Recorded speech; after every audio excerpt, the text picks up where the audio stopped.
Joining us now as our closer today is David Rubenstein. He is the co-founder and chief executive officer of the Carlyle Group and the executive chairman, excuse me. David, it's good to have you on today. How are you doing?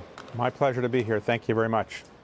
There's a lot to talk about. I mean, we might as well start with the market hitting another record high. What do you make of the landscape as you see it? Do stocks deserve to be where they are today?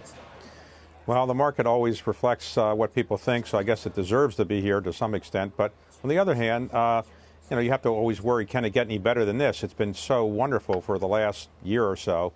And I think that all people who buy stocks are always wondering whether this is the market high. But I don't really think it is the high because everything seems to be aligning very well. You have low unemployment, you have low inflation, you have low interest rates. So right now, I think the economy has a way to go. And I mean, stock market has a way to go. Though you also have this coronavirus, which is grinding the entire Chinese economy to a halt, David. Yes. Have you seen any impact on deal making, IPOs, and any of your businesses? We haven't seen any real impact in the United States yet. Clearly, visits to China are not going to go forward for a while. And clearly, there's going to be some impact on the Chinese economy. I suspect J.P. Morgan is, for example, one firm that says that the Chinese economy will probably grow at only 1% this quarter, the first quarter of the year. And the United States economy probably will take a maybe 0.1% impact from the coronavirus. But right now, I don't think people are that worried about it. We don't know enough about it yet. It's still spreading in some countries. It's in 24 different countries, but only about 400 incidences outside of China. So we don't know how it will spread. Right now, I would say it's not something that people should be unduly alarmed with outside of China. But I do think in China it will have some impact for a quarter or two.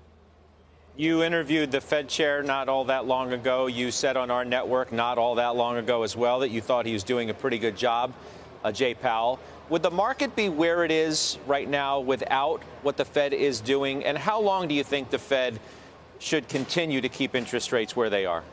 Well, I should disclose that Jay Powell did work at my firm for about 8 years, so I have a close relationship with him. I do admire him. I think the Fed, though, generally works by consensus. So I think almost anybody who is chairman of the Fed now would probably be about where Jay is taking the Fed because they do work by consensus. So I think Jay has done a good job. Look, the economy is doing very well, so somebody deserves the credit, and there are many people who would like to take the credit, and many people deserve the credit. But I think the chairman of the Fed deserves some credit. I think interest rates are about where they should be, and so I don't think that interest rates are likely to go much lower. But because of the coronavirus, there is some speculation in the market that at some point this year, maybe by June or so, there could be another cut in the interest rates. But that's just speculation, and the markets may be wrong on that. How should Wall Street prepare for Bernie Sanders? Well, let me just say that I did work in the Carter White House, as some of you may know, in 1977 and 1981.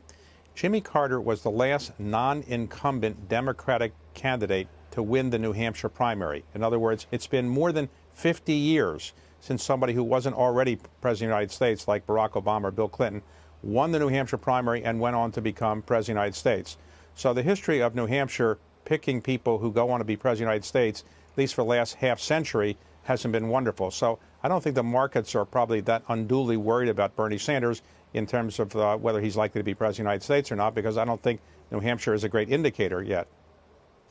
Sure, but you've got to be talking about it and preparing for the possibility, both in your industry as private equity, which is a common punching bag from the Democrats, and also just broadly for the markets and the economy. I think the markets are doing quite well, and the economy is in pretty good shape. I think the markets generally do not think that Bernie Sanders is likely to be president of the United States. Now, that could be wrong, and sometimes the markets are wrong, of course.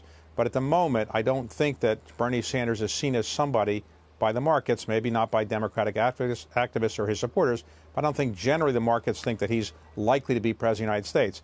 Right now, you have a situation where whatever you might think of Donald Trump positively or negatively, he has an economy going very well for him. It's been the last time a president of the United States lost re-election when he had a pretty good economy, i.e. it was growing well, was, I think, William Howard Taft. Presidents lose for re-election when they're running for re-election when they have a recession. Jimmy Carter, Gerald Ford, George Herbert Walker Bush.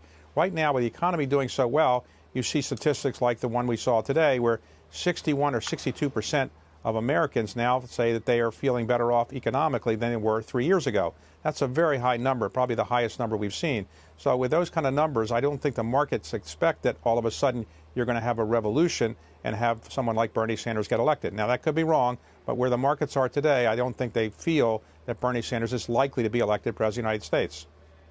David, let me ask you lastly, before we go, your own industry. For those who suggest that private equity is a giant bubble, there's so much money sloshing around, rather than ask you whether you think it is or it isn't, tell me why you think it isn't. People have been saying there's too much money in private equity for roughly the last 40 years. And for the last 40 years, private equity has outperformed every single asset class in terms of rates of return for the last 40 years or so, in virtually every 5-year period of time. So I think private equity is doing pretty well in making companies more efficient. I think it's been very well for making the United States economy very efficient. And I don't think there's too much money sloshing around. In fact, the amount of money that's available in dry powder is a fraction of the money that's available in public equities or public fixed income. So I don't really see that there's any kind of bubble out there at all.